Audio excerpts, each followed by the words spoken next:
Фатих Әмирхан. Ғабділбасир ғишқы. Илдус Ахмаджан укый.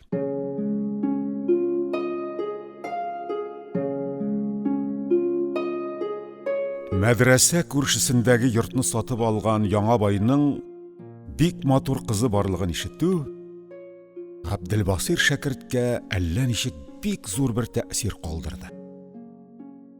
Ғабділбасир бу байларның яңа сатып алган үйләренә күчеп килүләрен әллә нинди бер сабырсызлык белән көтте. Көннәр, төннәр, атналар, хәтта айлар көтте. Хәбәр ишетелгән көннән 2,5 айлар вакыт үткәч, күрше бай Рәүф байның күченә башлаганында иң әүвәл белүче Ғабділбасир булды. Бер көнне иртә торып тәһарәткә чыкканда, ул моңар кадәр тып-тыныч була торган күрше ишек алдында әллә нинди бер хәрәкәт сизенде дә койма ярыгына барды. Ярыктан Рәүф бай ишек алдына 3 йөк нәрсә китерелгәнлеге һәм әйберләр китергән хезмәтчеләрнең ыгы-зыгы әйбер ташыганлыклары күренә иде.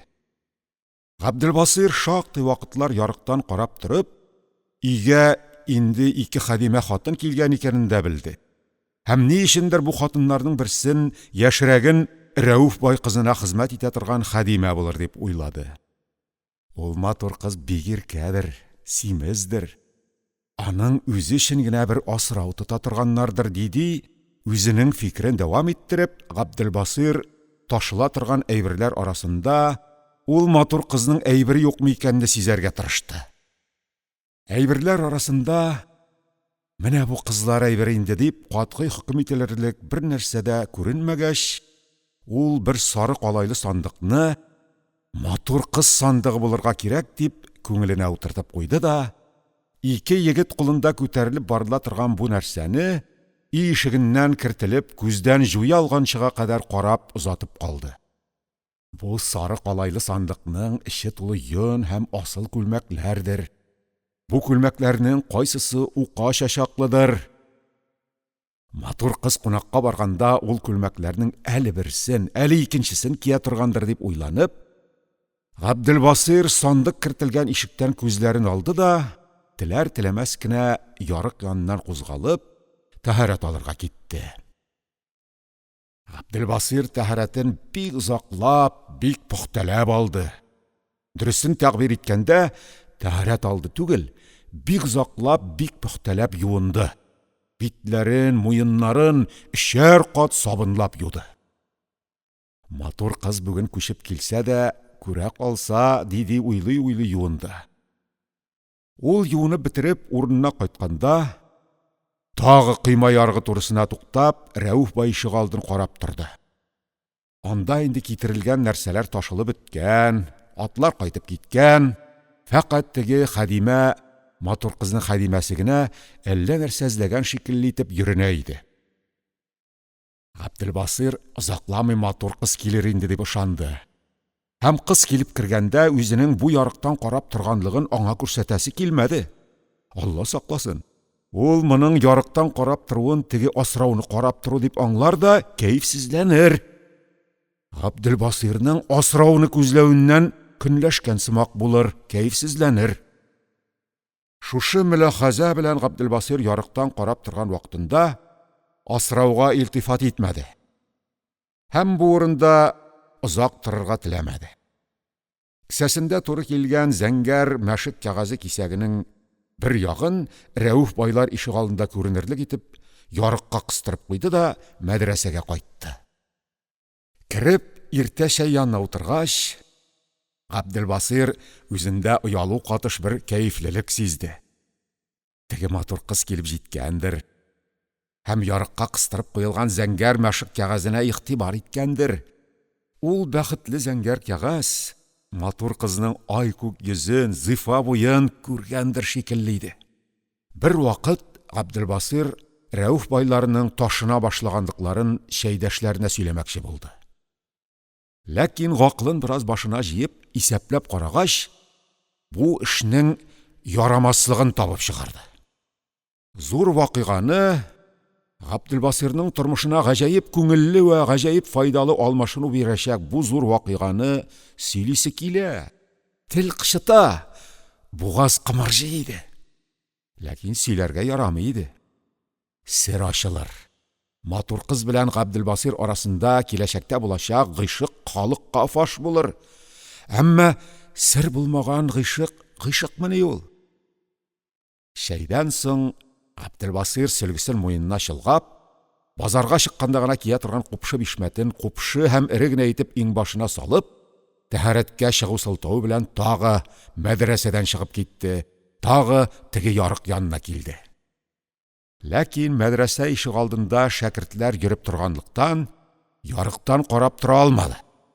Бары Рәүф бай ишек алдына ашыгыч кына күз төшереп алды. Һәм теге зәңгәр кәгазьне мәдрәсәдән хәзерләп алып чыккан кызыл кәгазь белән алыштырды. Рәүф бай ишек алдында тагы йөкләтләр торалар иде. Моны күрү Габделбасирны тагы оялу катыш кәефләнү белән кәефләндерде. Ташыналар, Аллага шөкер, ташыналар. Теге кыз инде килгәндер. Килмәгән булса да, хәзер килер. Әгәр ул килгән булса, зәңгәр кәгазьне күргәндер. Берәр йомыш белән яңадан ишек алдына чыкса, баягы зәңгәр кәгазь урында хәзер инде кызыл кәгазьне күрер. Әгәр хәзергә кадәр килмәгән булып, моннан соң килсә, бу кызыл кәгазьгә игътибар итәр. Әлбәттә итәр. Кызыл кәгазь бит ул зәңгәр шикелле түгел.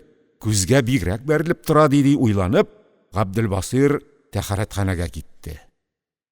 Анда бер кеше дә юк. Тып-тын. Фәкать краннардан берәм-сәрән тамган тамчыларның тавышлары гына бутынлыкка үзенә бер төрле эч пошыргыч хаят бирә иде. Габделбасир свотлы тәһарәтханәне шаңгыратып җибәрерлек итеп каты гына тамак кырды да,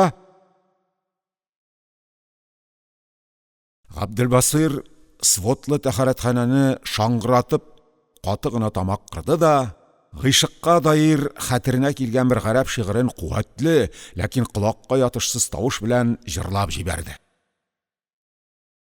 Бу шигырьнең своттан яңгырап кайтышы Габделбасирның үзенә әллә ничек моңлы, гыйшык моңы белән моңлы тоелды. Свот моңлы тавыш белән аңар үзенең Габделбасирның гыйшкыннан хәбәр биргән шикелле булды. Габделбасир инде моңланып кына юынырга кереште. Һәм матур кыз күрә калса диде, битләрен, кулларын яңадан 3 мәртәбә сабынлап юды. Тырышып, дәртләнеп юды. Габделбасир тәһарәтханәдән кайтышлый яңадан ярыктан карый үтәргә карар биргән иде, ләкин туры килмәде. Дәрескә керә торган мөдәрриснең каршыга чыравы аны туры мәдрәсәгә керергә мәҗбүр итте. Мөдәрриснең артыннан барганда ул кыйма ярыгында Рәүф бай кызында уйламый гына килсә дә, мөдәррис дәресханәгә кереп китеп, үзенең аннан аерылуы белән яңадан шул кыйма ярыгы һәм дә матур кыз турысында уен дәвам иттерде. Нәкъ шул дакыйкада матур кыз бәлки берәр йомыш белән ишек алларында булгандыр. Бәлки ул нәкъ шул дакыйкада гына теге кызыл кәгазьне карарга килгән булгандыр. Ләкин ниндидер бер бәхетсезлек мөдәррискә очратты бит. Хәзер аңа дәрескә керергә кирәк иде. Бүген тәһазиб дәресе. Ул булса тәһазиб хан иде. Шәкертләр һәм мөдәррис бик диккатләп Хусул сурат al-Шай'i фи зихни белән ас-сурат al-Хасилат фи зихни арасындагы аерманы тикшерделәр. Муназаралар да кылышып алдылар. Ләкин дәресханәдә мөдәррис алдында утырган Габделбасирның бу зихне бүген ул нәрсәләр хакында уйларга кирәк тапмады. Бүген аңар Хусул сурат белән ас-сурат al-Хасила һәр икесе барабар иде. Шәкертләрдән берсе мөдәррискә нәрсә хакындадыр бик озын бер гыйбарә белән ихтираз итте. Габделбасир аңар сыкранып карап, хайсиятләнеп утыра шунда. 1 сәгать ярымлык дәресне илә вакытына кадәр сузар инде кабахат дип уйланды да пошынды. Теге шәкерт мөдәрриснең бик озын итеп биргән җавабына тагы бик озын итеп бәхәс әйтте. Габделбасир бу юлда инде теге шәкертне үзенең бер дошманы шикелле хис итте. Аннан соң ул шәкертне дә, бөтен бу дәресханәне дә башыннан чыгарып, Рәүф бай кызын уйларга тотынды. Матур кыз түп-түгәрәк, ап-пак йөзледер, шем кара кашлыдыр, кап-кара күзледер, бик озын кара чәчледер, түгәрәк симез гәүдәледер. Шып-шымайтып таралган чәченә калфагын кәкрәйтеп киеп куя торгандыр. Аягында ефәк белән кайган үкчәле читектер. Өстендә зәңгәр асыл күлмәктер ди уйланып, Габделбасир үз зиһенендә үзе матур дип уйлый торган бер сурәт ясап куйды. Шуны карап кәефләнде, шуңар мәхәббәт итеп рәхәтләнде. Зиһененнән ул бу сурәткә җаным дип кенә хитап итә. Ул сурәт тә аңар җаным, Габделбасирым дияр төсле итеп карый иде.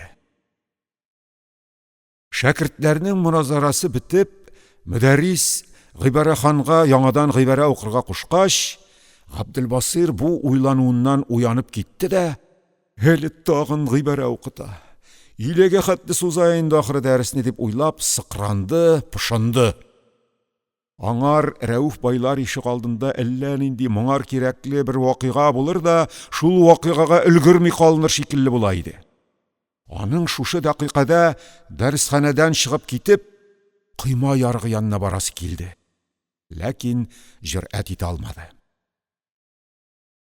Бираздан тагы мөназара башланды. Габделбасир тагы акрын-акрын Рәүф бай кызының үз зиһенендәге сурәтен ясарга тотынды. Матур кызның бармаклары кыска-кыска гына, симез генә бармаклардыр. Куллары кичкенә генә, симез генәләрдер. Иреннәре дә кып-кызыллардыр. Бурыны кичерәк, ләкин бераз гына очлырактыр. Һәр бармагында икешәр алтын йөзектер дип уйлап, ул матур кызның хәзергә кадәр әле томанлырак күренеп торган сурәтен ачыграк итеп күрә башлаган шикелле булды. Хатимәсендә матур кызның шул күп йөзекләреннән берсен үзенә бирәчәгенә ышанды. Мә җаным, сиңа бүләк. Бик зур рәхмәт җаным, былбылым. Менә синең үзеңә дә бүләк. Ләкин бу җиргә җиткәч, хыял шома гына эшләп китә алмады. Габделбасир матур кызга йөзеккә каршы нәрсә бүләк итә ала? Ул авыл кызы түгел, ул фәкыйрь кеше кызы да түгел. Аңа бүләк биргәч, затлы нәрсә бирергә кирәк була иде. Шактый уйлангач, йөзеккә каршы йөзек, Фирүзә кашлы алтын йөзек бүләк итәргә карар булды. Хыял бу җиргә җиткәндә әллә нинди бер шигъриятсез ичке тавыш акча юк бит дип кычкырган шикелле булды. Ләкин Габделбасир бу ямсыз хисне басты. Ломбард бар. Теге эре бишмәтне анда салырга мөмкин. Базарга чыкканда иптәшләрдән дә кием табып торырга була. Намазга барыр өчен җилән бар. Дәрес тәмам булып, шәкертләр китапларын япканда гына Габделбасир бу уйларыннан уянып китте. Дәреснең бетүенә аның бөтен рухы һәм өсләренә утырылып ардырылган, авырттырылган тезләре чын-чынлап куандылар. Иләдән соң базарга чыгарга уйлагач, Габделбасир бик тырышып купшыланды. Эре бишмәтне 3-4 мәртәбә баштан аяк щеткалап чыкты. Үзенең яхшы каракүл бүреге булмаганлыктан, берәүдән каракүл бүрек алып торды. Вә ул бүрекнең йоннарын бик тырышып сыпырып чыкты, һәм муенга чылгый торган ак мамык шарфын очларын эре асылындырып, муенына чылгады. Чыгып китәр алдыннан 4-5 мәртәбә көзгегә карады. Матур кыз тәрәзәдән күреп калса, Габделбасирның йөзе матурлык белән аерырлык түгел иде. Төссез генә соры күзләр, саргылт кашлар, тәбәнәгрәк кенә борын, шактый йырынкы гына авыз, таррак кына маңгай, ике башыннан кысып сытылган озынчалыгы ва түгәрәклеге бетерелгән шикелле 4 пишмаклы йөз өстенә төзелгәннәр иде. Габделбасир үзенең бу йөзен матур дип атай алмаса да, бик мәхәббәтле дип ышана. Һәм аның матур кызга охшаячак икәнендә шикләнми иде. Габделбасир мәдрәсә капкасыннан чыккач та, Рәүф байлар ягына борылды да, буен туп-туры тотарга һәм адымнарын бик купшатларга тырышып, Рәуф бай йорты буйлап китте. Йортның урамга карап тора торган 5 тәрәзәсеннән әвәлге тәрәзәне үткәндә Габделбасир шул кадәр каушады ки, күтәрелеп аңа карый алмады. Аяклар сәуқы табигылары белән аны икенче тәрәзә буена китерделәр. Бу тәрәзәгә инде ул көчлек белән генә булса да күзенең очын гына төшереп алды. Тәрәзәнең сада гына йорт җыештырганда куела торган акбуз пәрдәсе хәрәкәтсез генә эленеп тора иде. Өченче тәрәзәгә инде Габделбасир җөрьәтлерәк карады.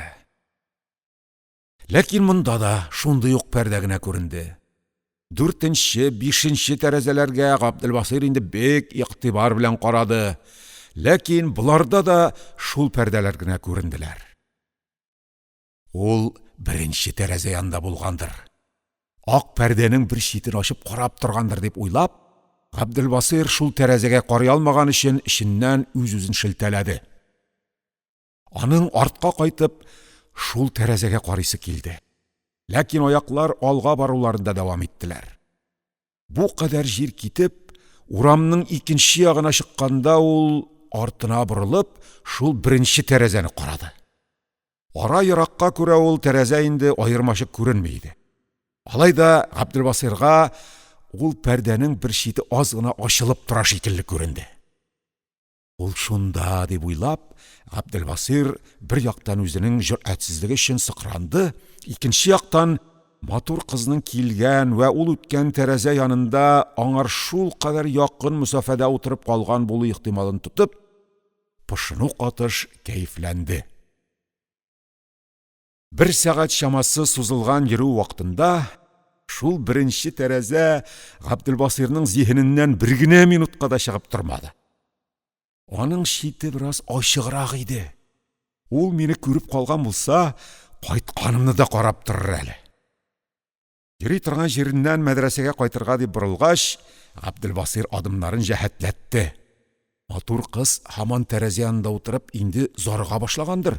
Моның тизрәк кайтмаганына үпкәли башлагандыр шикелле тоела иде. Рәуф байларның йортына шактый бар иде әле. Габделбасир урамның икенче ягыннан аның тәрәзәләренә каранып килде. Аннан шул тәрәзәләргәрәк кенә төбәп, Рәуф байлар һәм мәдрәсә ягына чыкты.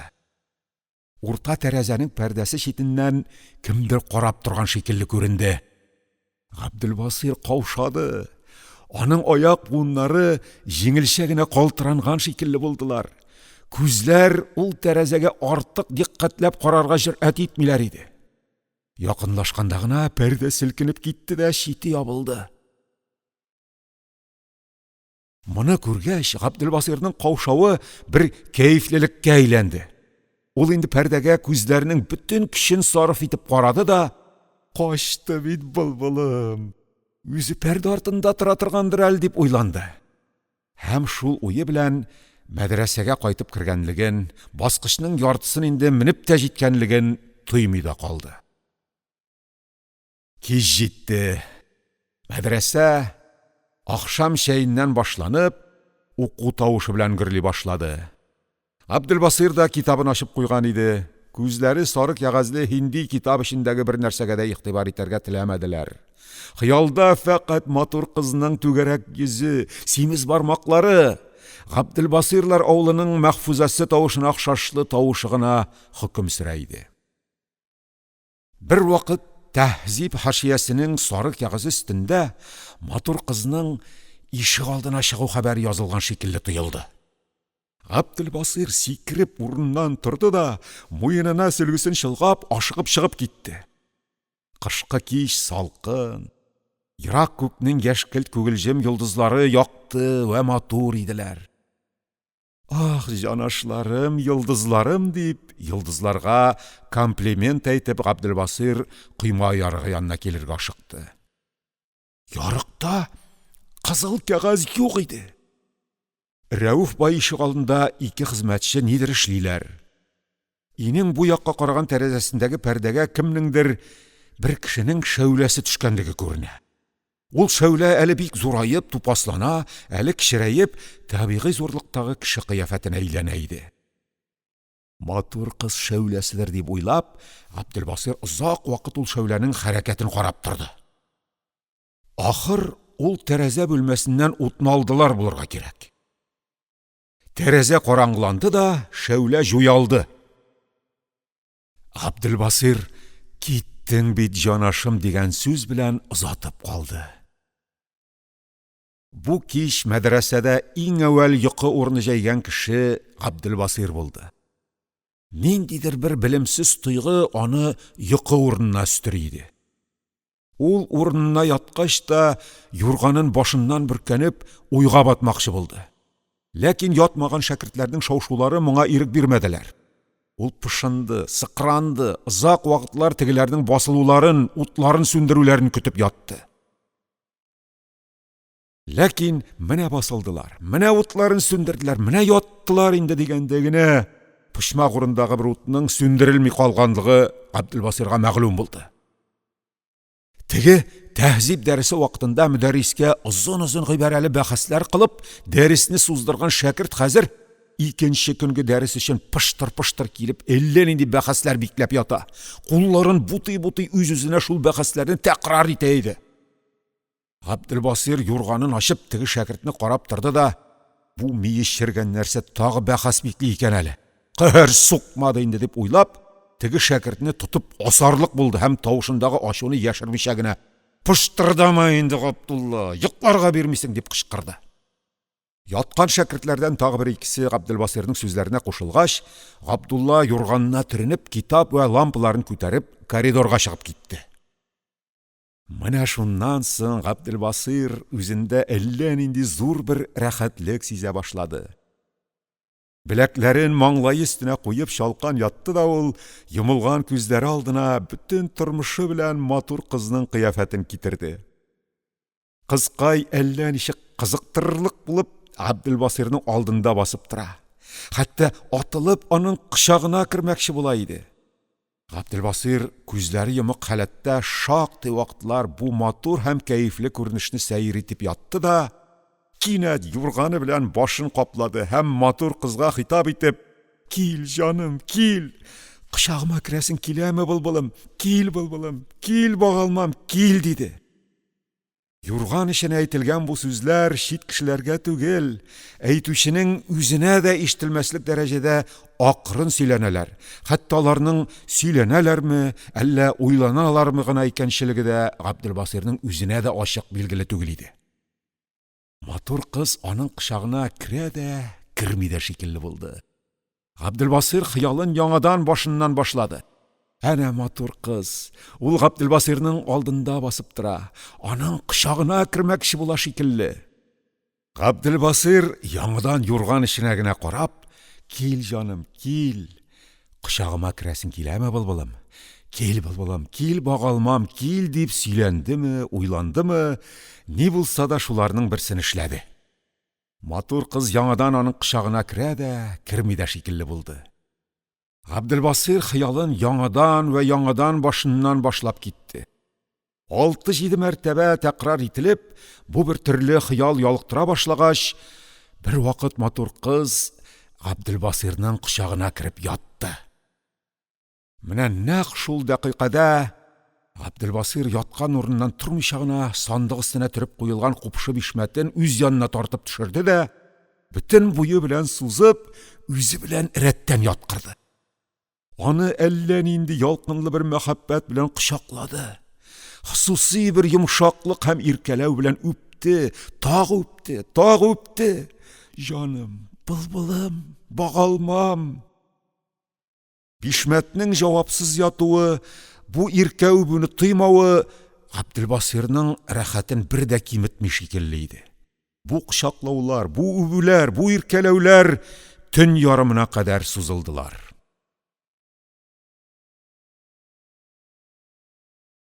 Көннәр үттеләр. Габделбасирның матур кызга булган мәхәббәте кимемәде генә түгел, билгакыс артагына барды. Рәүф байларның тәрәзә алдыннан үтеп китәр өчен ул бик еш урамга чыга. Ләкин һәр чыкканында ук тәрәзә алдыннан үтә алмый. Күп вакытта мәдрәсә капка буенда басып, Рәүф байлар капкасы ягына каранып торып кына керә. Җөрәт итеп тәрәзә алдыннан үтеп киткәндә дә, тәрәзәләргә туры карый алмыйча үтә иде. Бер атна үтеп китте. Габделбасир матур кызның йөзен түгел, сынын да күрә алмады. Ләкин бу эш аның мәхәббәтенә зарар китерми иде. Купшы Бишмәт һәр төнне матур кызга әйләнеп, Габделбасирның кочагына керә. Үзенең телсезлеге белән аңар әллә нинди матур сүзләр, гыйшык сүзләре сөйли, аны иркәли, хәтта үбә. Матур кыз исеменнән әллә нинди вәгъдәләр бирә иде. Кызыл мәшык кәгазе дә һәр кичтә теге койма ярыгына куела. Иртә торганчы каядыр китә, жуяла иде.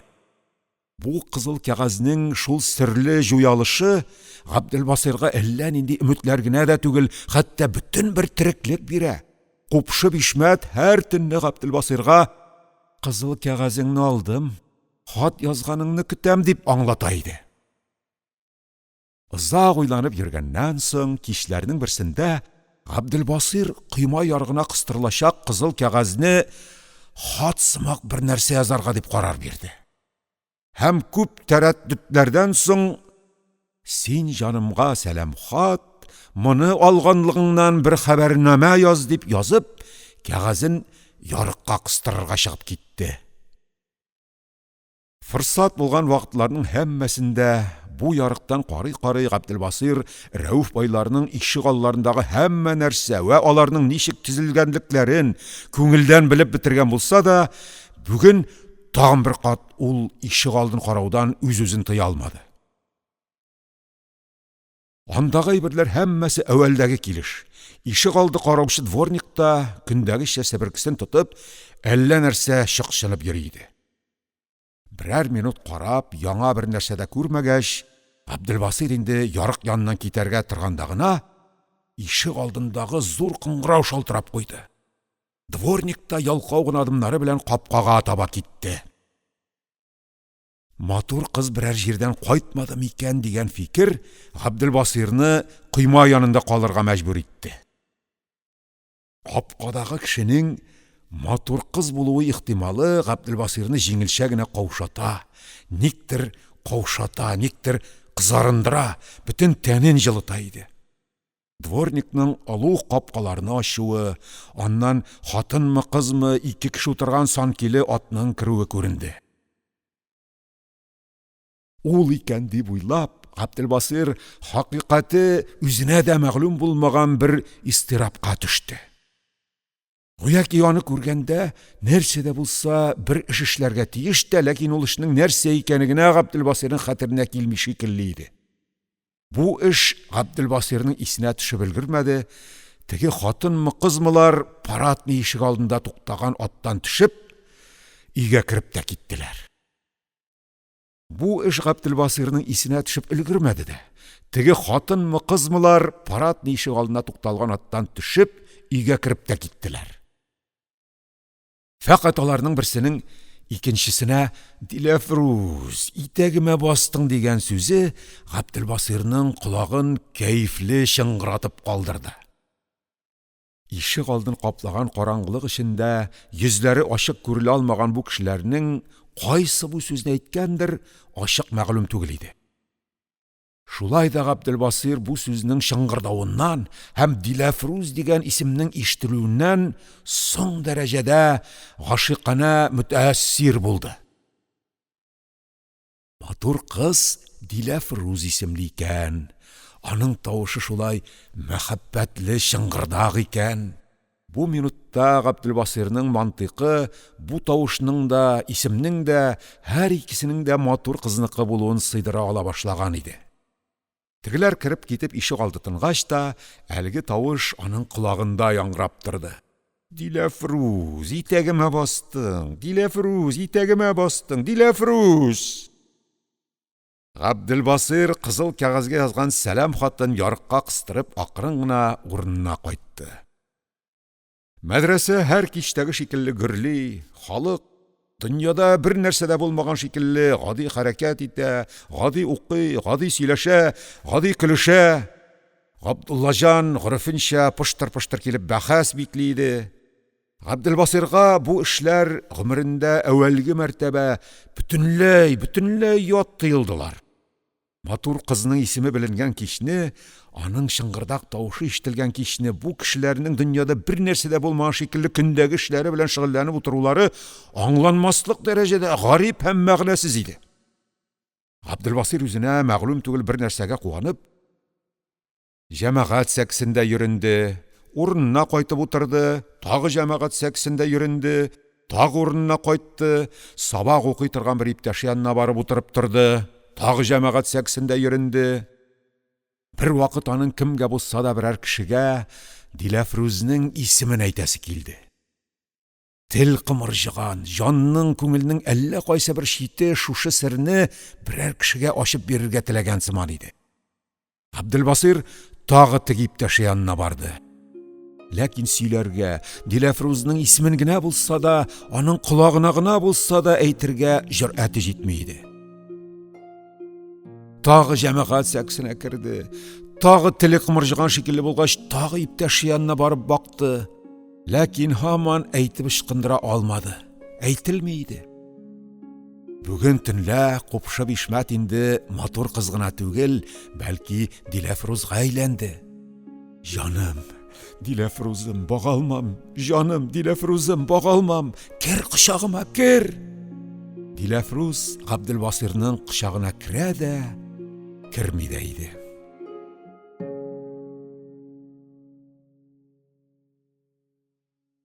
Фатих Әмирхан. Габделбасир гыйшкы.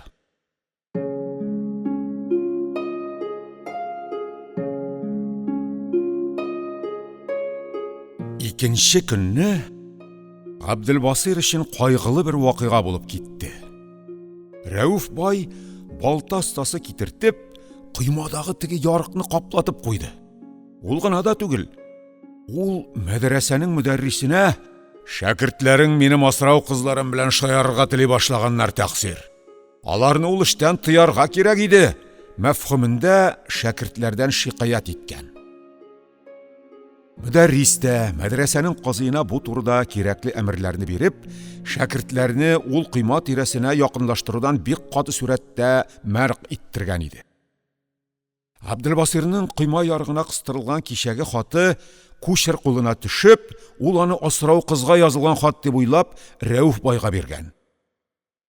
Вә бөтен бу вакыйга да шуннан чыккан иде. Койма ярыгының каплануы һәм бу вакыйга белән зур фитнә чыга язып калуы башта Габделбасирга шундый бер кайгы булды ки, ул моның өчен тәһарәтханә бүлмәләренең берсенә бикләнеп, күз яшьләре белән җылап та алды. Койма ярыгының бикләтелүе аңар үзе белән Диләфрүз арасына үтелмәслек бер чокыр казып кую шикелле, бер-берсен гакылдан шашып сөешә торган җегет белән кызны айырып, зур бер хаксызлык, хәтта зулым итү шикелле тоела иде. Ләкин Габделбасирның җылавы озакка сузылмады. Кинәт аны җылаткан теге хис бөтенләйгә киресенә әйләнде. Рәүф бай кызын минем күргәнемдә юк бит. Ул мине бөтенләй белми дә торгандыр. Аның исеме бәлки бөтенләй Диләфрүздә түгелдер. Мин аны күрсәм, бәлки бөтенләй сөймәм дә әле. Габделбасир күз яшьләрен сөртеп, битен юып, бөтенләй тынычланып мәдрәсәгә кайтты. Үзенең моннан 10 гына минут әввәл җылаганлыгын ул хәтеренә китерергә дә теләми. Шул эше өчен үз-үзеннән ояла иде.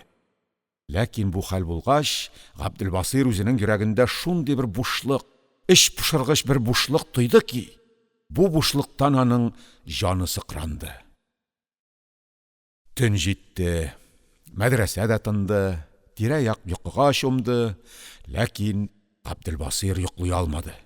Аның пышынып ятуын күргән купшы Ишмәт яңадан Диләфрүзгә әйләнеп китте. Габделбасирның кочагына керә дә, керми дә башлады. Диләфрүзем, җаным, синең атаң теге койма ярыгын бикләтте бит. Ул синең мине сөя башлаганыңны күреп көнләште. Бер фәкыйрь шәкерткә матур кызын күпсенде. Диләфрүзем, җаным, син шәкірт барда мужикка қызығып тұрмассың бит. Син миңа ғишық тұтасың бит. Атаңда шуңар күрә құйма ярығын бикләтті бит. Дамиллаға асыраулар белән шаяра башладылар дигән булган. Ул сүз бит бары сине миннән күпсенгәнгә күрә генә әйтелгән сүз бит. Шулай бит, җанашым. Асырау өчен құйма ярығы бикләтеп торалар ди. Диләфрүзем, җаным, синең кулыңнан минем хатымны алдылармыни? Син бичаракаем миңа ничек итеп хат бирергә дә белми торгансыңдыр инде. Буларны хыялына китереп, Абделбасир шул кадәр рәхәтләнде ки, хәзер аңар құйма ярығының бикләтелүе зур бер бәхет шикелле тоела башлады. Диләфрузга минем хат ирешкән. Ул бичаракайны җәберләп, хатны аның кулыннан алганнар. Аның минем белән күрешергә чыгасын белеп, тизрәк ярыкны бикләтеп куйганнар. Ята торгач, бу хыяллар Габделбасирга бөтенләй ихтикад шикелле булып киттеләр. Кем әйтсә дә, нинди дәлил китерсә дә, Габделбасир бу нәрсәләрнең үз хыялыгына булуына ышаначак түгел иде. Купшы Бишмәт хәзер инде бөтенләйгә Диләфрузга әйләнде. Бу төндә Габделбасирның кочагына бигрәк нык сыланды. Диләфруз, җаным, кочагыма керәмсең? Кер, җаным, кер.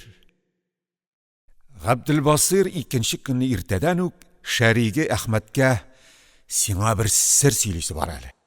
Базарга бергә чыгарбыз дип әйтеп куйды. Ул бу сүзне әллә ничек каушабрак һәм тау астына йөгереп бара торган кешенең йөгерүенең ихтыярсызлыгы шикелле бер ихтыярсызлык, бер мәҗбүрият белән әйтте. Әйткәнче әйтәчәк сүзе хакында бер дә уйламаска тырышып әйтеп ычкындырды. Әхмәтнең табигатеннән дә бигрәк кыңгыр, бераз моңаебрак карый торган күзләрендә гаҗәеп бер хасият, бер гипноз бар иде. Аңар дуслары да, дус булмыйча кыры таныш булган кешеләр дә үзләренең сер дип уйлаган нәрсәләрен сөйлиләр. Ул булса, шул серләрне бер мөкатдәс нәрсәне саклаган шикелле итеп саклый, берәүгә дә шайык итми иде. Габделбасир белән Әхмәт арасында әллә нинди дуслык юк иде. Ләкин шулай да Габделбасир үзенең Диләфруз белән булган серен кемгә дә булса берәр кешегә сөйләргә кирәклекне хис иткәч тә, сөйләнәчәк кеше итеп Әхмәтне сайлаган иде. Илә намазыннан кайтып ашлар ашагач та, Әхмәт белән Габделбасир базарга чыгып киттеләр. Бераз сөйләшми барып, Габделбасир үзенең серне башлап ачып ташлый алмаганын күрсәткәч, Әхмәт дустана бер йомшаклык белән сүз башлады. Ни хәлләр барсың, иптәш? Син бу арада әллә ничек бик уйга батып йөрисең. Дәресләрдә дә бик юаш утырасың. Габделбасир сүзне ничек башлап китәргә белмичә, бераз җавапсыз барганнан соң: "Эх, иптәш, минем ни хәлдә икәнемне белсәң иде" дип, тагы бераз сүзсез барды да, сөйлисе сүзен башлап китте. "Мин гыйшык тотам бит, иптәш. Бер кыз белән сөешәбез. Ләкин аның ата-анасы бер дә миңа бирер төсле түгел.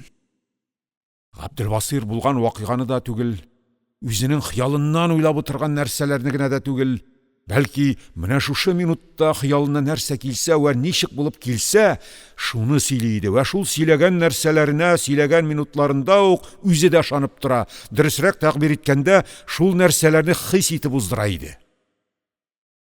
Менә инде Рәүф байлар күчкәннән бирле аның кызы Диләфруз белән гыйшык тотышабыз, иптәш. Ул да саргаеп кибә бетте. Мин дә, менә үзең күрәсең, көннән көн саргаям, кибәм. Моңар хәтле без һәр көнне төнлә теге ярык аркылы күрешеп сөйләшә торган идек. Менә шул кызның анасы сизеп алган да, хәзер инде ярыкны бикләттеләр. Кызны бик кысырыклаганнар. Минем исемемне әйттереп, мәдрәсәдән кудыртмакчы булганнар. Тик кыз нишләсә эшләгән, минем исемемне әйтмәгән. Менә кичә төнне күрешә алмадык. Бары ул бичаракай миңа кичкенә генә бер хат кына бирдерте алды. Инде нишләрмен, гыйшкымнан үлмәсәм ярар иде дип язган.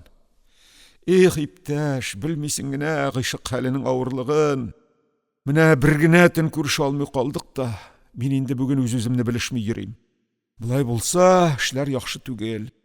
Гышкымнан ауруга сабышып китмәсәм ярар иде дип куркам. Эх, иптәш, белмисең нә сөю хәленең авырлыгын. Рәүф бай, үлсәм үләрмен, ул шәкерткә бирмәм мин сине дип әйтә ди. Моннан соң Әхмәт, аннан да бигрәк Габделбасир уйга батып бардылар. Габделбасир бу минутта үз-үзен чын гашыйк, мәгъшукасыннан айрылган гашыйк итеп хис итте. Хәтта бу минутта ул чын күңеле белән зур бер кайгыга батты. Инде нишләмәкче буласыз соң? Кыз нишләмәкче була дип сорап, Әхмәт Габделбасирның уйланып, кайгырынып баруын бүлдерде. Нишләргә дә аптыраш инде, иптәш. Авыр инде хәл, иптәш. Киңәш табыш итешергә дә кеше юк. Менә әле серне сиңа ачуым да шул, берәр киңәш бирмәссеңме дип инде. Шәкертләр бераз уйланып бардылар. Аннан соң Әхмәт бераз оялыбрак, тартыныбрак иптәшенә сөаль бирде. Сез күрешкәндә ничек инде, сөйләшә генә идегезме, әллә син аны мәслидә торган идеңме? Төрлечә инде, иптәш, үбешә торган идек. Бер вакыт Диләфрүз авызына конфет кабып чыккан. Шул килеш үбештек. Алай бигрәк ләззәтле була икән ул, иптәш. Бу сүзләрне сөйләгәндә Габделбасир үзен ялганлыйм дип уйламый гына түгел, бәлки бөтенләй шул сүзләрнең мәгънәсен үз рухы белән хис итеп үткәрә иде. Менә Габделбасир Диләфрүз белән үбешә. Диләфрүз авызына конфет капкан. Габделбасирга шул конфетның да тәме тоела. Буларны хис иткәч, Габделбасирның аркасы кымырҗып китте. Ул үзенә кайчандыр бер вакытта бик бәхетле булып та, шуннан соң ул бәхетен җуялткан шикелле тыелып китә иде. Шушы ләззәтле кайгы эченә батып бераз тын гына барганнан соң, Габделбасир тагы башлап китте. Бигрәк тә сөя иде шул бичаракаем мине. Бер көн әйтә, җаным, Габделбасирым ди, мин ди синең өчен җанымны фида итәргә дә риза ди. Бер көнне бичаракаем муеныма асылынды да җылый. Мин әйтәм, ник җаныем җылыйсың, әллә берәр кайгылы хәбәр ишеттеңме дим. Юк ди, Ходай безне кавыштырмаса нишләрмен дип җылыйм ди. Моны ишеткәч Әхмәт иптәшен бүлдереп, сез аның белән шулай кочаклашырлык ук җирдә дә күрештегезме ди? Син соң койма яргы аркылы гына күрешәбез дигән идең түгелме диде. Габделбасирның эче жу итеп китте. Бер минутка гына ул бу сөйли торган сүзләренең ялган икәнен үзе дә хис итте. Бу хис авыр, мәгънәсез, эч пошыргыч, йөрәкне буп-буш калдыра торган хис иде. Габделбасирга үз ичендә уянган ул газаплы хисне бастырыр өчен күңеленең бүтән гайрәтен, хыялының бүтән эшлеклелеген сарыф итәргә туры килде. Әхмәтнең сөаленә ул 2 минуттан соң гына җавап бирде. Анысын да әйтеп битерим микән ни соң, иптәш, сиңа? Әйтсәм әйтим инде. Син кеше серен кешегә чәчә торган адәм түгел. Әйе шул, иптәш, кочаклашырлык җирдә дә күрештек шул без аның белән. Бер көн төнне мин койма аркылы алар ишек алдына төштем. Башсыз түгел диген инде син мине. Шунда тотылган булсак, мин дә Диләфрүз дә хур булган булыр идек бит. Гыйшык хәле шул, иптәш, акыл да җуела, курку да җуела икән. Бу сүзләрне сөйләгәч, Габделбасир үз-үзенә чынлап ук шулай койма аркылы төшкән төсле булып китте. Менә Габделбасир акылын да, куркуын да җуеп, койма аркылы төшә. Менә Диләфрүз аның муенына асылынып җылый. Ходай безне кавыштырмаса нишләрмен диде җылый. Хыял бу вакыйгага тәфсилат эшләп чыгарырга да иренмәде. Габделбасир тагы сүзендә дәвам итте. Эй, иптәш, белсәң иде ул вакытта нинди хозур булганны. Диләфрүз эчке күлмәктән генә, башында мамык шәл. Әхмәт бу кышның төнендә эчке күлмәктән генә тышка чыккан кызны чын-чынлап кызганды. Хәтта аның өчен куркынды да. Габделбасирны бүлдереп, ул бичаракай ничек ишеп катып бетмәгән соң, шунда салкын алса диде. Габделбасир бер дә уйлап тормый гына җавап бирде. Эй, иптәш, гыйшык дигәнең бер нәрсәдән дә куркмый инде ул. Бичаракаем катып беткән иде. Әле ярый, мин бишмәттән идем. Шәлін салдырттым да, үзін бишмәтім ішін алдым. Жанашым бүтін тәні білә миңа сыланды. Жаным, Диләфрузым дим, салқын алдыртсаң нишләрсің соң бұлбылым дим. Син жаным үшін үләргә дә риза буламын ди жаным. Бу сүзләрне сөйләгәч, Габделбасирга Диләфруз тагы да якынрак, тагы да сөеклерәк тоелып китте. Син жаным үшін үләргә дә риза булабыз дип әйтә торган Диләфрузнең үзен бигрәк тә сөя икәнчәлеген Габделбасир бу дакыйкада күзе белән күргән шикелле итеп белгән сымак булып китте.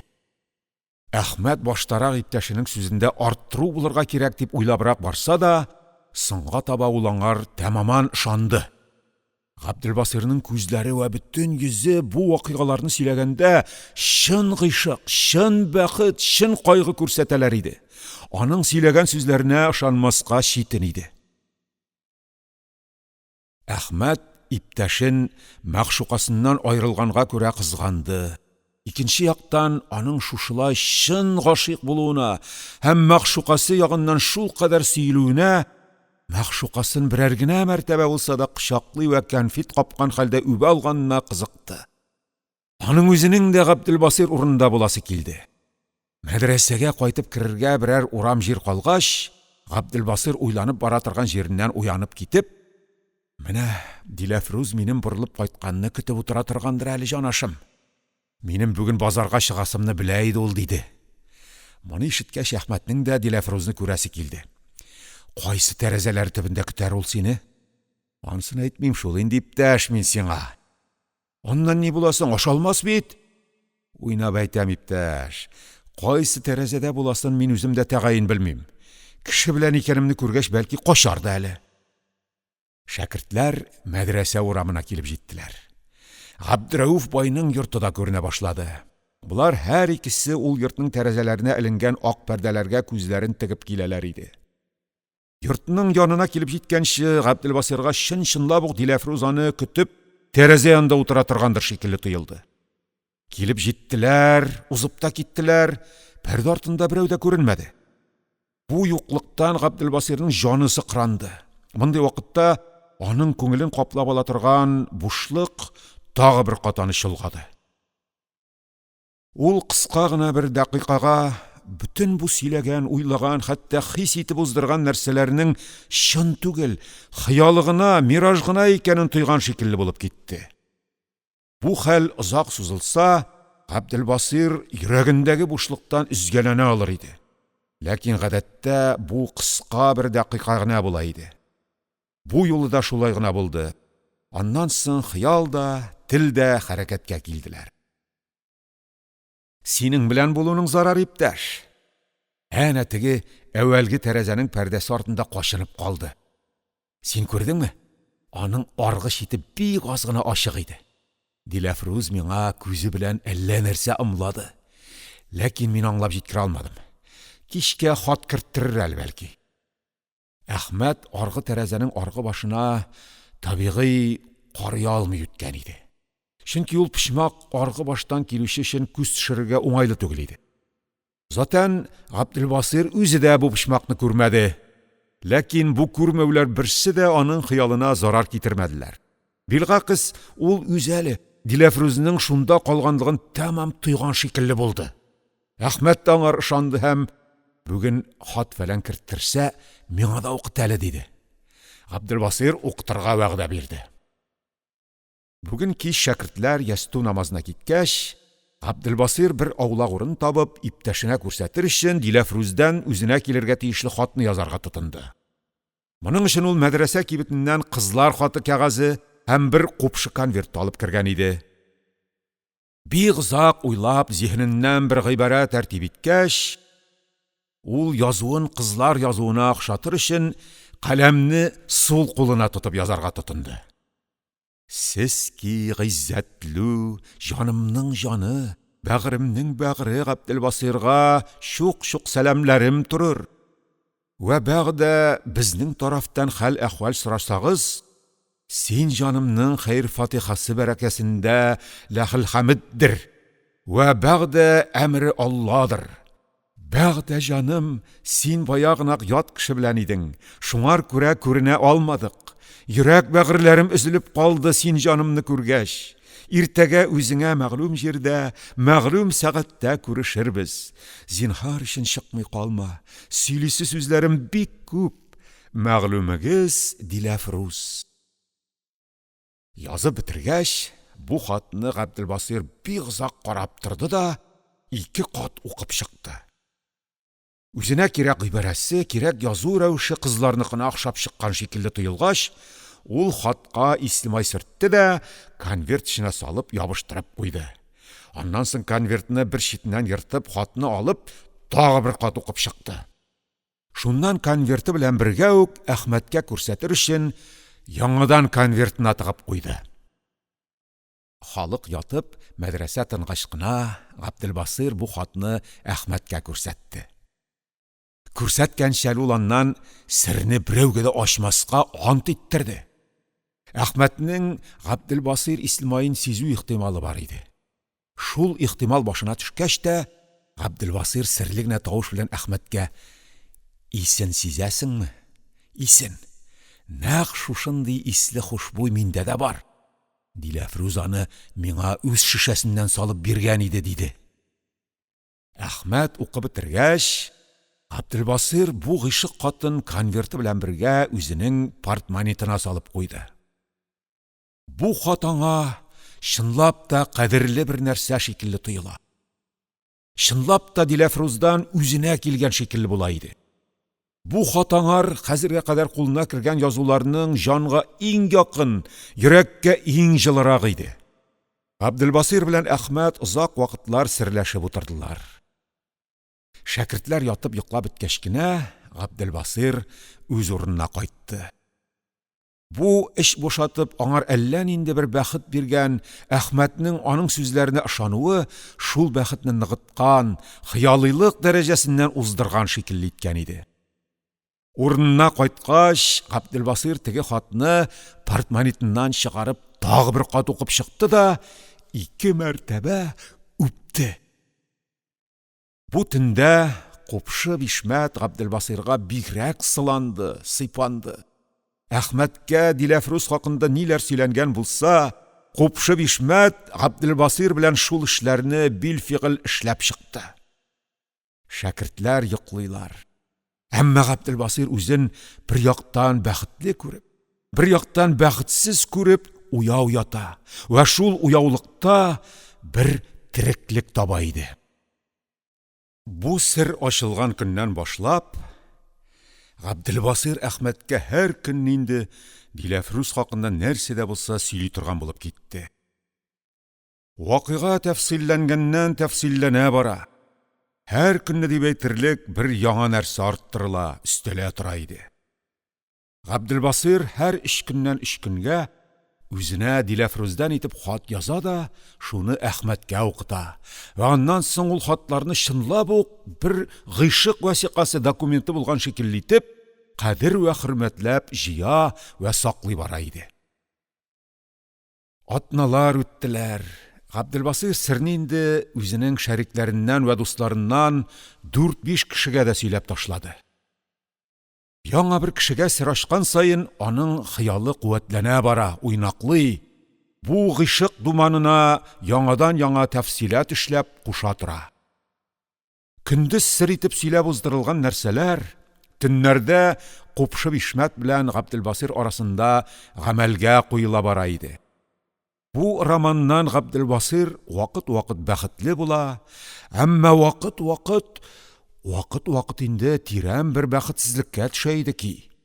Бу гакыл үткенәеп, хыял зәгыйфләнеп, бөтен бу романның чын түгел икәнен ап-ачык аңлаган вакытларда була иде.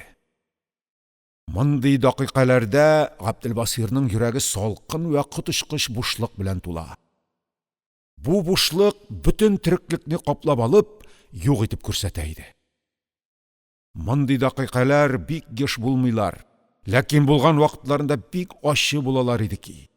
Ғабделбасирның бу вакыттагы хәле бик озак сузылган йокы эчендә, бик матур төшне бик озаклап күреп ятып та, уянып китеп, шул матур нәрсәләрнең ул йокыда күргән алтын сарайларының барысыннан да аерылган бәхетсезнең хәленә охшый иде. Кышның ахыр көннәре якынлаштылар. Һавага җепшек кардан күтәрелгән җепшеклек исе аңкып, борыннарга һәм бөтен вөҗүткә язның якынлашканын белдерә башлады. Бу һава, бу яз галәмәте кешеләрне иләреннән урамнарга тарта. Кысыктан иркенгә өстери, җанны ашкындыра, каядыр чиксез киңлеге офыкларга җәелгән җирләргә җилкендерә иде. Габделбасир да мәдрәсә капка төбенә әледән-әле чыгып, Рәүф байлар ягына каранып басып торуны гадәт итенде. Һәр чыккан сайын аңар менә Диләфрүз иләреннән чыгып килер дә, моны күрер һәм көлеп, башын селкеп үтеп китәр төсле тоела иде. Ләкин Диләфрүз чыкмый иде.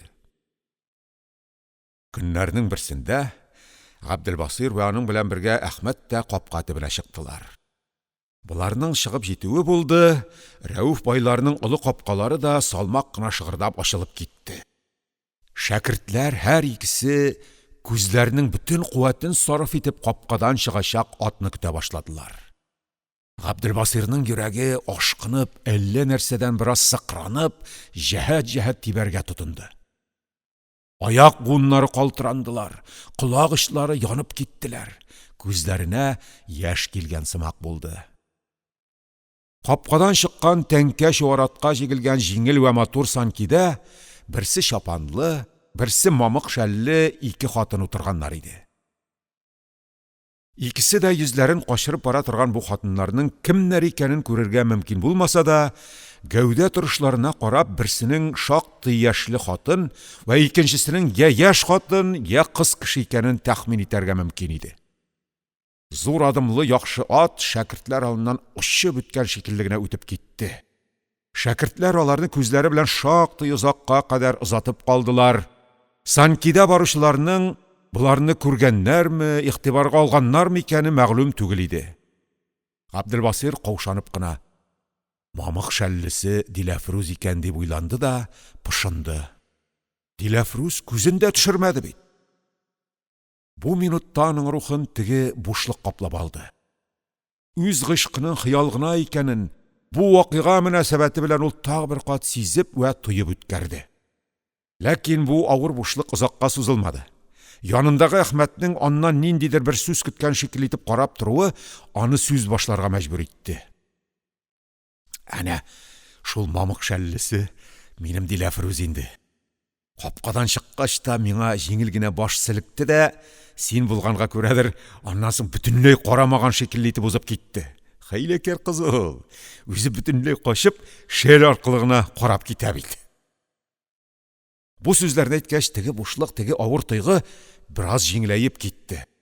Үзе кача, үзе карый бит, хәйләкәр кыз дип ул Әхмәтне генә түгел, үз-үзендә көчләп ышандырып, теге авыр тойгыны басарга тырышты. Үзе кача, үзе карый бит. Үзе кача, үзе карый бит. Үзе кача. Бу тырышу аркасында авыр рухани бушлык, бәлки, бу мәртәбә бөтенләйгә дә басылып киткән булыр иде. Ләкин бу арада көтелмәгән бер эш булып куйды. Теге абыстайларга капка ачкан Рәүф бай дворнигы капкасын япкач урамга чыкты да кулындагы себеркесе белән тротуарны себергәләп шәкертләргә таба килде. Моның килүеннән файдаланып Әхмәт Габделбасирга бер дә көтелмәгән рәвешчә генә бу чапанлы абыстай кем була дип дворникка сөаль бирә куйды. Дворник та эшеннән туктап, себеркесенә таянып, булар белән сүзгә кереште. Бу безнең бикә була инде. Байның хатыны. Тегесе безнең байның кызы Газиза бану була. Дворникның бу көтелмәгән сүзен Габделбасир авыз эченнән генә кайтарып әйтте. Газиза бану була? Газиза бану? Бу сүздән Габделбасирның башы томан белән тулган шикелле булды. Бу әллә ничек бер кешенең күз алдында икенче бер кешегә әйләнеп китү шикелле һәм гаҗәп һәм соң дәрәҗәдә уңайсыз бер эш иде. Бу томанның астыннан теге авыр бушлык, авыр тойгы, авыр мәхрүмлек тойгысы тагын йөзен күрсәтте. Рух сыкрана, йөрәк сызлана башлады. Бу газап бәлки бу мәртәбәдә инде озакка да сузылган булыр иде. Ләкин Әхмәт тагы Габделбасирның ярдәменә иреште. Диләфрүзнең Газизәбану булып чыгуыннан аптырашта калган ул Габделбасирга баян көткән күзләрен текәде. Бу караштан бераз аптырап калган Габделбасир да сүз табылганчы бер-ике мәртәбә тамак кырып куйды да, бераз тотлыгыбрак сүзгә кереште. Сер бөтенләй ачылды инде, иптәш. Мин әле сиңа аның чын исемен әйтмәкче түгел идем. Ул үзе дә бит хатына Диләфрүз дип кул куя. Без юри хат кеше кулына төшсә нитсә дип шулай эшлибез аны. Бу сүз шулай әйтелеп беткәч, Габделбасир шактый тынычлап китте. Диләфрүзнең Газизәбану булып чыгуы бу сүздән соң әллә ничек гаҗәп тә түгел, уңайсыз да түгел шикелле иде. Чынлап та ул Газизәбану бит. Габделбасир сер саклау өчен генә аны Диләфрүз дип сөйләп йөргән. Бүген кич инде Габделбасир әүвәлдә серен сөйләгән иптәш вә шәрикләреннән һәрберсенә Диләфрүз түгел, бәлки Газизәбану икәнчелеген хәбәр биреп чыкты. Иптәш, синнән яшергән юк инде. Минем Диләфрүз дип сөйли торган кызымның чын исеме Газизәбану бит. Мин моны сиңа гына әйтәм. Башкаларга чәчә калсаң, мәңге дошманым булырсың. Моны 5-6 кешегә сөйләп чыккач, Габделбасир үзе дә үз сүзләренә ышанган шикелле булды. Газизәбануның Газизәбану икәнчелеген ул әллә кайчан ук белә дә инде.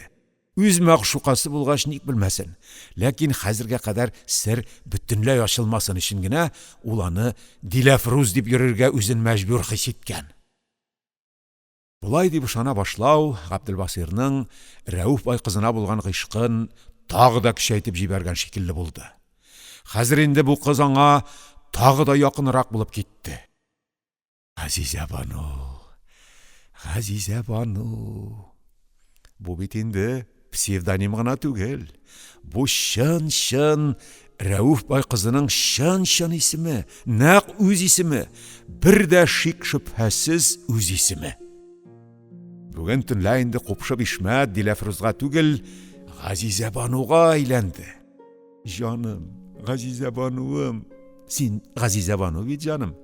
Синең атаң миңа исемеңне белдертергә бер дә теләмәгәннәр. Синең атаң миңа исемеңне белдертергә бер дә теләмәгәннәрдер дә. Җаным, Газизәбануым. Кер кочагыма, кер. Газизәбану да Диләфрүз шикелле үк Габделбасирның кочагына керә дә, керми дә иде.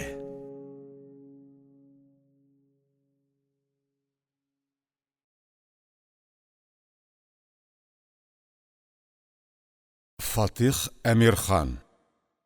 Габделбасир гыйшкы.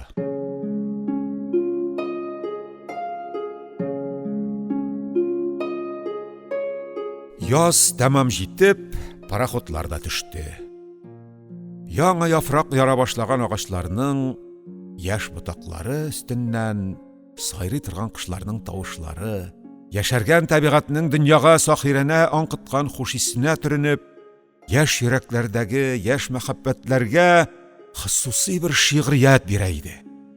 Габделбасирның мәхәббәте дә бу бәхеттән коры калмады. Ул хәзер үзенең гыйшкында күбрәк моң, күбрәк тереклек, хәтта күбрәк бәхет тапкан шикелле була башлады. Менә нәкъ шул вакытта инде Габделбасирга өенә кайтып китәргә туры килде. Китәр көне билгеләнеп җиткәч, ул бер көнне бик озак утырып Әхмәткә мәгъшукадан аерылуның никадәр уңайсыз икәнен, гашыйкларга аерылышу үлемнән дә читен икәнен бик тәфсилләп, бик үз итеп төрле вакыйгалар эченә кертеп сөйләде. Ох, авырсың, иптәш, сөйгән ярдан аерылу. Ух, авырсың. Соңгы күрешүебездә Газизәбануым муеныма сарыла да җылый. Син өеңә кайтып киткәч мине онытырсың, бәлки башка яр сөя башларсың ди. Юк, җаным, богалмам, үлгәндә дә мин синнән башка ярны сөймәм дим. Ышанмый, бәгърем. Ант итәм, алай да ышанмый. Ник кенә мин сиңа гыйшык тотам икән, Ходаем ди. Айырылу хәленең авырлыгын Габделбасир иптәшенә шул кадәр итеп сөйләде, хәтта үзенең күзләренә яшьләр килде. Урынына кайтып яткач, шул сөйләгән сүзләренең тәэсире белән җылап алудан да ул үз-үзен тыя алмады. Габделбасирга өенә кайтыр өчен пароход белән китәргә кирәк иде. Киткәндә гадәт буенча аны кала торган иптәшләреннән берничәсе ва шулар арасында Әхмәт тә озатырга пристаньга килде. Пароходка әйберләрен урынлаштырып бетереп, иптәшләр өчен чәй дә хәзерләткәч, бер вакыт Габделбасир иптәшләре арасыннан ярым сәгать кадәр мөддәт җуялып торды да, күзләре күптән түгел җылап уздырган кешенеке шикелле кызарган хәлдә урынына кайтты. Ул пристаньның артындагы бер кичкенә күл янына барып утырып, үз-үзен көчләп җылаткандай итеп җылаткан ва җылый башлагач инде чынлап ук җылап та куйган иде. Озатырга төшкән кешеләр серне белә торган кешеләр иде. Арадан берсенең уйнабрак мәдрәсәдән китү уңайсызмы әллә дип соравына каршы Габделбасир: "Газизә бану бичаракаем ничек итсә иткән, озатырга төшәргә хәйлә тапкан. Әле шуның белән күрешеп килдем. Җылый-җылый җанымның күзләре шешенеп бит. Өенә ничек кайтып керер инде бичаракаем? Үзе җаным, сизсәләр сизәрләр инде, хәерле булсын. Әле күчеребез дә минем пристаньга килгәнемне әйтми калмас. Синең өчен ни күрсәм дә риза инде җаным" ди. Мин дә чыдый алмадым, җыладым диде. Бу сүзләрне сөйләп бетергәндә дә инде Габделбасирның күзләрендә яшьләр ялтырый башлаган иде. Пароходта уздырган төн Габделбасирга моңа кадәр әле бер дә булмаган өр-яңа бер тойгы белән килде. Ничек мин моңа кадәр Газизә бануга хат язып үземнең гыйшык тотканымны белдертмәдем? Хат язар идем дә, дворникларына акча биреп, шуның аркылы тапшыртыр идем. Габделбасирга бу шул кадәр мөмкин, шул кадәр ансат ва шул кадәр лазым шикелле тоела иде ки, ул бу фикернең моңа кадәр үз башына килмәвенә гаҗәпләнеп бетә алмый иде. Ник шулай итмәдем? Ник? Үзенең чынлап бәхетле булуы өчен шул кадәр тиеш булган бу ап-ансат эшне эшләмәгәнлеге өчен Габделбасир үз-үзенә шул кадәр үпкәли ва шул кадәр ачулана иде ки, бу тойгыларын үз-үзенә ничек итеп тәгъбир итеп бетерүдән гаҗиз кала иде. Хат язасы да дворник аркылы бирдертәсе. Ул җаным аннан соң үзе рәтен табып миңа хат бирдерер иде, күрешеп тә булыр иде. Бу тойгы белән бергә Габделбасирның күңеленә теге бушлык, теге мәхрүмлек тойгысы да уяна башлаган иде. Ләкин ул аны тиз бастырды. Мәдрәсәгә яңадан килгәч тә Газизә бануга хат язарга үз-үзенә вәгъдә бирде. Ул кабул итәрме дигән сөаль никтер Габделбасирның фикеренә килми. Газизәнең кабул итүе бер дә шиксез нәрсә булган шикелле тоела иде. Ләкин Габделбасирның бу яңа хәле теге үзен вакыт-вакыт каплый торган бушлык, мәхрүмлек тойгысы шикелле авыр һәм ачы булмаса да, теге хыялы шикелле ләззәтле ва тереклекле дә түгел. Бу хәлдә әллә нинди шигъриятсез бер пошмак кала шикелле иде. Шуңа күрә Габделбасир бу уйлануын бүлеп, тагы хыялга чумды. Менә Газизә бану чынлап та аны озатырга пристаньга килгән. Ул җылый да җылый. Җаным Габделбасирым, синнән аерылуга ничек кенә әйтеп түзим икән? Син анда киткәч, мине онытырсың, бәлки башка яр сөя башларсың ди. Габделбасир аны маңлаеннан үбә-үбә юата. Гомеремдә синнән башка яр сөймәм, җаным, бәгърем, валлаһи сөймәм, багалмам ди. Габделбасир хәлле генә бер авыл крестьянының иң кичкенә угылы иде. Агалы энеләр арасында бер генә шәкерт булганлыктан, ул йорт эшләренә йөрми. Өйгә кайткач, кунак сыманрак булып тора иде. Быел кайтуында да Габделбасир кыр эшләренә йөрмәде. Шулай да ул бер көнне дә өйдә утырмады. Ул һәр көнне я кырга чыгып йөри, я урманга барып ята ва кирәк кырда булсын, кирәк урманда булсын, үзенең гади уена батарга ярата иде. Һәр көнне тәкрар ителә торган бу уйлану ясалган бер программа белән эшләнгән шикелле, гаҗәеп бер төрле тәртип белән төзелә вә бер юл белән ага иде. Авылның урамнарын үтеп узып, тегермәннәрне үтеп киткәнче, Габделбасир бер нәрсә уйламыйча килә дә, үсеп утыра торган арышлар арасына барып керү белән, Газизә бануны үзе белән итеп фараз кыла башлый. Газизә бану, җаным, менә сиңа безнең авыл инде бу. Менә бу нәрсәләрне арыш диләр. Синең әле моңарчаны күргәнең дә булмагандыр. Газизә бану Габделбасирга сылана. Габделбасир аны үбеп ала. Хыял бу җиргә җиткәч, аңар бер бәхәс килгән шикелле була. Ничек итеп Газизә бану Габделбасирлар авылына килеп чыккан?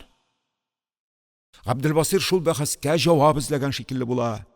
Габделбасир күптән түгел генә Газизә бануга өйләнгән дә, яшь киленне күрсәтер өчен авылына кайткан. Бу җавап бирелеп кенә калмый, хыял аңа тафсилат тәшләп чыгара.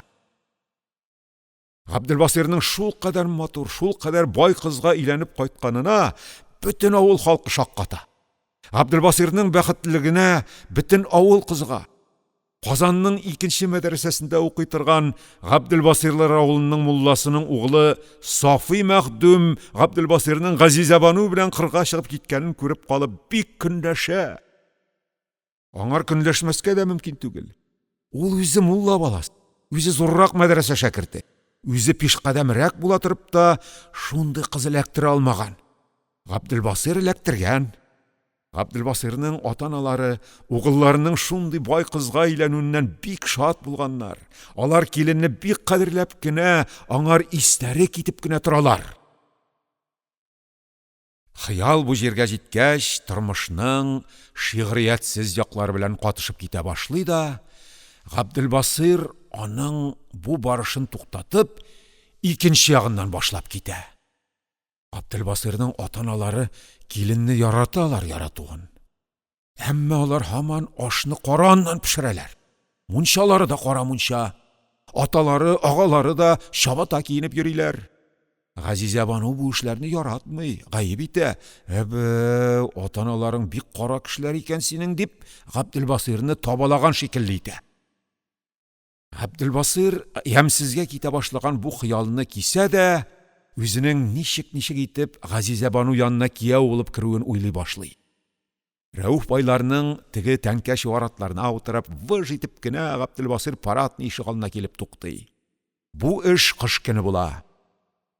Аның өстендә һәйбәт төлке тылып, башында Әхмәтнең каракүл бүреге була. Менә бер вакыт ишеген ачалар. Габделбасир атылып кирип, тизрәк Газизә бану янына бара. Газизә бану аның муенына асылына.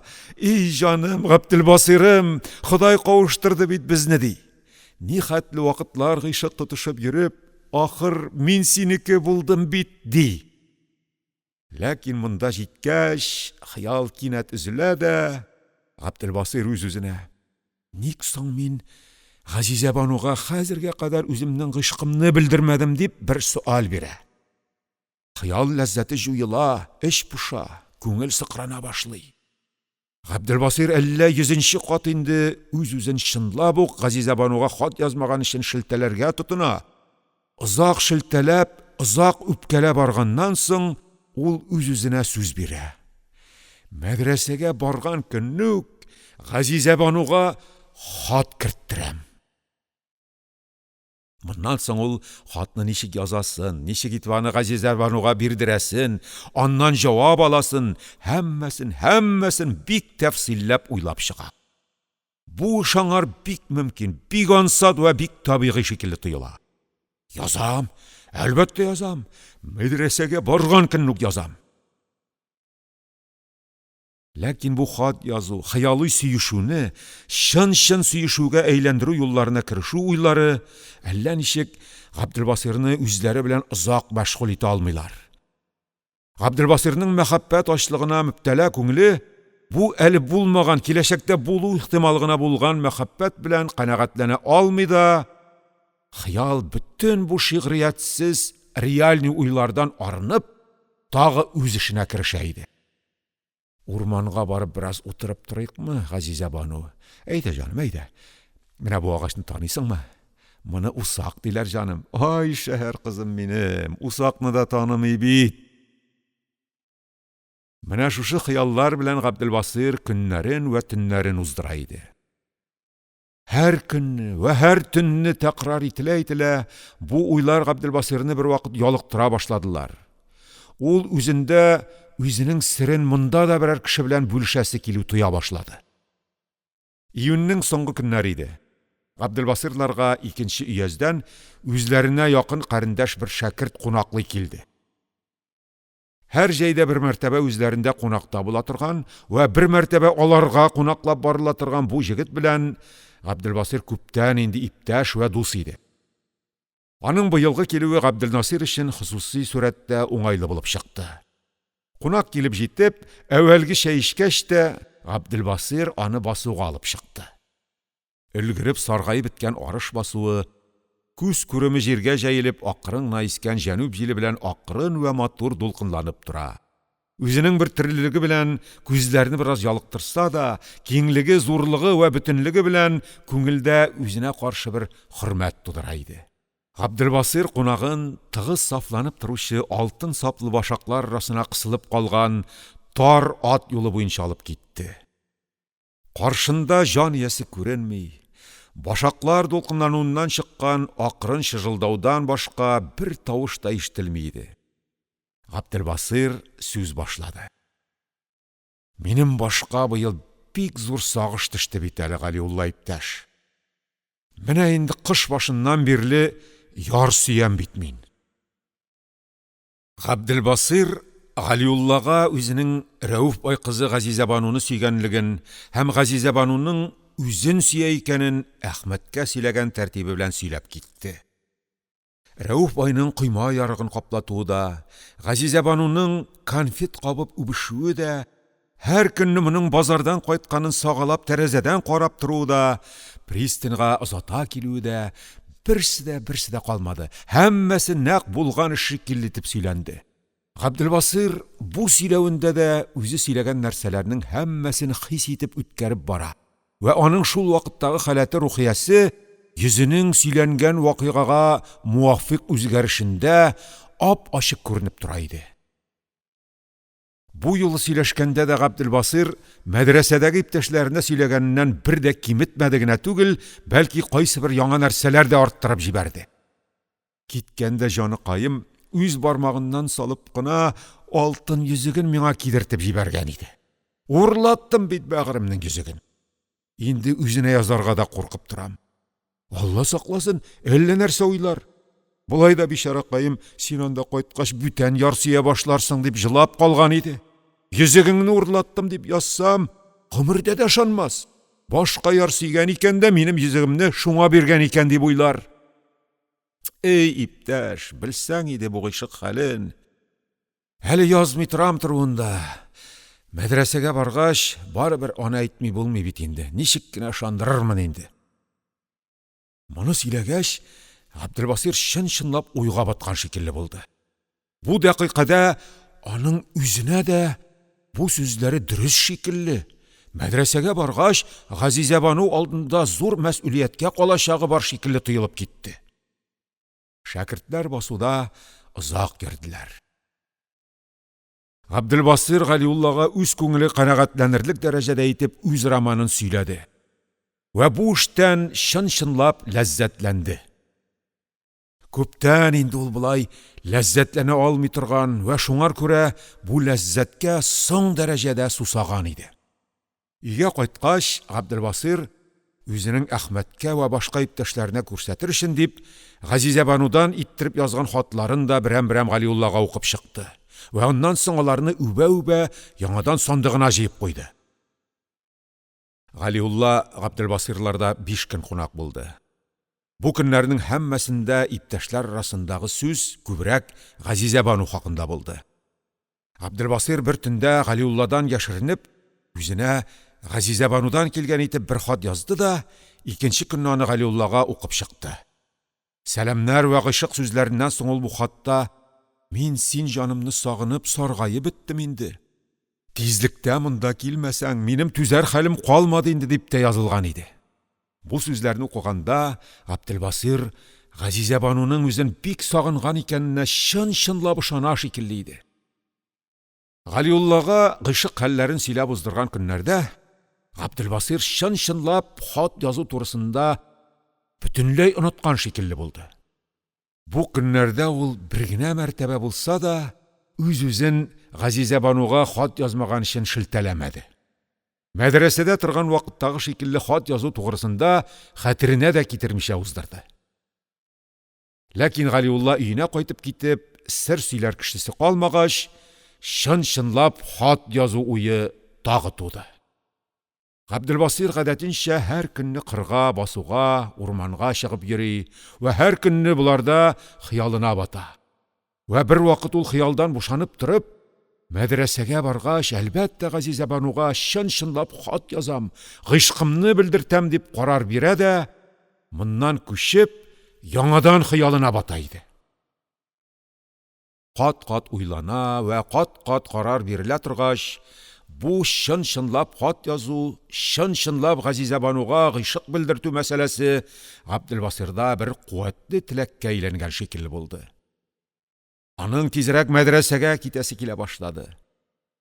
Ул үз-үзендә көз җиткәне көтәрлек сабыр калмый шикелле итеп хис итә.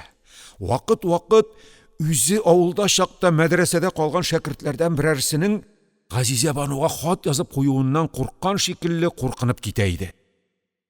Бу шигъриятсыз тойгыны басар өчен чын-чынлап хат язу мәсьәләсен онытып торырга тырыша иде. Җаным, Газизә бануым, кем генә хат язса да син аңар илтифат итмәссең бит. Сөйгән ярыңны ташламассың бит. Юк, җаным, юк, Габделбасирым, минем үлгәндә дә сине онытасым юк, җаным. Сине сагынып, саргаеп биттем инде, җаным. Менә, җаным, тиз көндә күрешербез инде. Тиз көннән мәдрәсәгә барам инде. Кочагыма керәмсең, җаным, кер, җаным, кер. Габделбасир июль уртасында ук инде авылдан китәр өчен юллар хәзерләргә тотынды. Аның атасы куштанрак кына Мишәр карты әвәл Габделбасирның булай иртә мәдрәсәгә китүенә каршы торса да, ахырдан риза булып җибәрде. Аңар Габделбасир агасы аркылы сернең бер читен үзенә бер төрле итеп ачты. Гүяки Казанның зур бер бае Габделбасирның бик шәп укыганлыгына, бик гыйлем кеше икәнлегенә кызыккан да, үзенең бердән бер кызын аңар бирер шикеллерәк итеп аңлаткан имеш. Шуңар күрә хәзер барып тагы бер кат байга күренү тиеш имеш. Әтрафтагы нәрсәләрнең бик күбесенә бик шөбһәле күз белән карап өйрәнгән карт бу кармакка эләкте.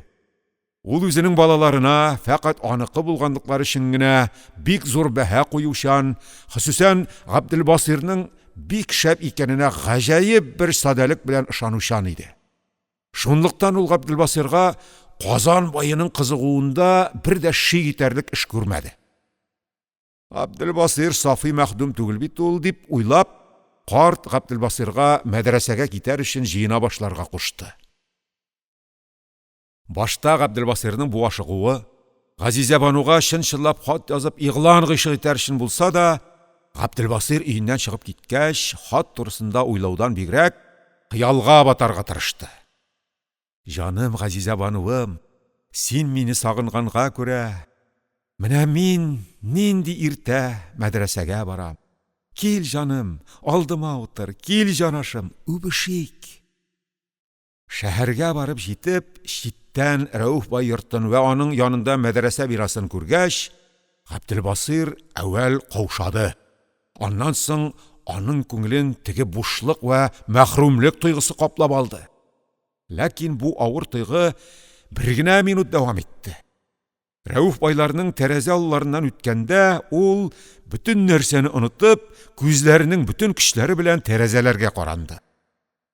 Урта тәрәзәнең пәрдәсе күтәрелгән, һәм аннан кемнеңдер, кызмы, хатынмы, калфаклы бер кешенең карап торганы күренә иде. Габделбасирның бүтән тәне буенча бер эсселек йөгерде. Газизә бану, ул, Газизә бану җаным карап тора дип уйлап, Габделбасир шул кадәр каушады ки, тәрәзәгә каравын да дәвам итә алмады. Аның күзләре үз-үзләреннән түбәнгә карадылар. Яңадан 5-10 секунд Габделбасир инде каушавыннан бераз айнып, теге кешене яхшылап күрер өчен күзләрен күтәргән иде. Соңрак булды. Габделбасирның ямшыгы инде ул тәрәзәне артка калдырган иде. Габделбасир бу вакыйганың исереклеге белән мәдрәсәгә ничек кирип урнашканын да сизми дә калды. Мәдрәсәгә килгән көннең төнендә Габделбасир өстән генә әллә нәрсәдән куркынып кына чын-чынлап хат язу мәсьәләсен уйлап карады. Ләкин бу юлда инде аңар бу эш һич мөмкин булмаган, соң дәрәҗә куркыныч булган эш шикелле тоелды. Инде вакытта шул кадәр ансат, шул кадәр мөмкин шикелле күренгән хат язу мәсьәләсе хәзер ниндидер бер кара көч тарафыннан бөтенләй мөмкин түгел итеп калдырылган шикелле иде. Ул хәзер инде үз-үзен чын-чынлап хат язу мәсьәләсе белән мәшгуль булган вакытлар өчен шелтәләде. Рәүф айга сизелеп, мәдрәсәдән кулырга сәбәп булыр иде. Дворниклары Газизә бануга бирә сурынга аның анасына кертеп бирер иде. Газизә бануга тапшырылса да, ул атасына биреп, мәдрәсәдән кудырттырыр иде. Бу уйлар белән бергә Габделбасирның җанында теге бушлык, теге мәхрүмлек тойгысы да уянды. Күңел сыкранды, мәхәббәт ачылыгыннан яшьсез җылады. Дакыйкалар акрын гына үттеләр. Аннан соң купшы Бишмәт Газизә бануга әйләнде. Җаным, Газизә бануым, менә мин килеп тә җиттем. Син мине башка яр сөяр дип куркып торган икәнсең. Син барда башканы сөянмисең. Менә син тагы минем кочагымда. Җаным, Газизә бануым. Җәй үтте, көз үтте, кыш килде, кыш та үтте. Ләкин Габделбасир Газизә бануга чын-чынлап хат яза алмады. Бу мәсьәләне фикергә китерүдә анда әүвәл бер куркыну, аннан соң теге күңел бушлык һәм мәхрүмлек тойларын уята да ачындыра гына иде. Быел кышта Габделбасир үзенең мәгъшукасының йөзен бер генә мәртәбә булса да күрә алмады. Газизә бану ул уйлаган төсле булгандырмы, яки аның хыялындагы сүрәткә бер дә генә охшамагандырмы, ул мәсьәлә быел да Габделбасирга беленми калды. Хода белә, Габделбасир аны урамда берәр җирдә бәлки күргәндер дә, үзенең мәгъшукасы Газизә бану икәнен танымыйча гына киткәндер. Ләкин Габделбасир үзе аны күрмәгәнлегенә нык ышана иде. Габделбасирның бу гыйшкы үзе мәдрәсәдән чыгып өйләнгәнчегә кадәр сузылды. Мулла булып өйләнгәч тә ул мәдрәсә иптәшләре белән очрашканда Газизә бануны хәтеренә төшереп, аның турысында сөйләп аладыр иде. Җанашым, бигрәк мәхрүм калды шул. Атасы миңа бирергә риза булмады. Минем өйләнгәнемне ишеткәч, җаным бер атна башын урыннан күтәрми җылап яткан. Атанасын бек каргаган ди. Бу сүзләрне сөйләгәндә, ул әле һаман үзе шул эшләрне чын-чынлап хис итеп уздырудан айный алмый иде. Җанашым бек җылаган ди. Булай дигәч, аңар Газизә бану да, үзе дә кызганыч тыелып китә иде. 31 июль 1914 сәнә.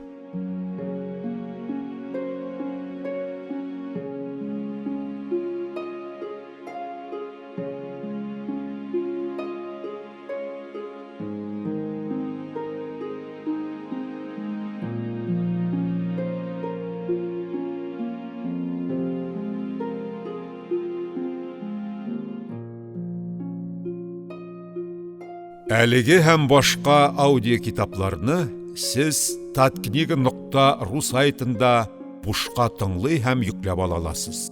Аудио китапларны коммерция максатларында куллану тыела. Татарстан китап нәшрияты. 2018 ел.